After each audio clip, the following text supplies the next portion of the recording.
Thank you very much for being at the scene. First, bring us up to speed.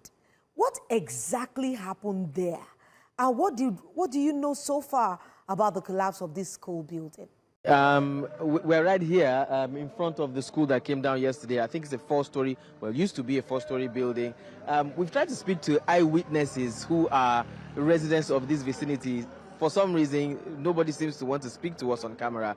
But information I got from a gentleman by name Andy, he said what we saw in the video is pretty much what happened. Basically, they just began to hear noises rumbling from these premises that you see behind me, and then before you know it, the entire building came crashing down, and all that is left is just the rubble of what was standing there earlier. However, I tried to inquire from them if, in the course of the years, if they have heard anything about issues that the building may have had. And interestingly, the building got a vote of confidence from the people we spoke to.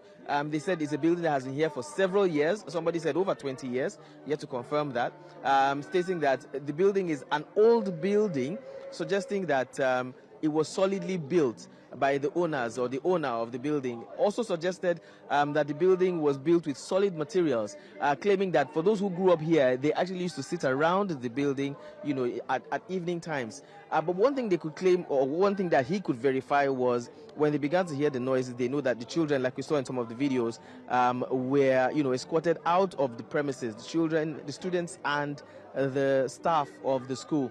So the good thing is that there were no casualties. However, the entire structure, as you can see, has come crashing down and has been, reduced to rubble. For now, the building has been cordoned off by Lagos State Building Control Agency, so we do not have access into the premises to see what has become of this building that came crashing down yesterday. The most we can see from outside here is the broken roofs of whatever structure is attached or was attached to the fence.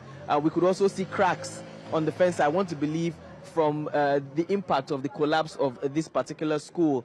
But until we gain access into the premises, which, as I mentioned, has been cordoned off by the Lagos State Building Control Agency, we can't exactly determine what it looks like on the inside or possibly suggest what may have happened. But again, we are grateful that no life was lost and there was no casualty from this collapse yesterday.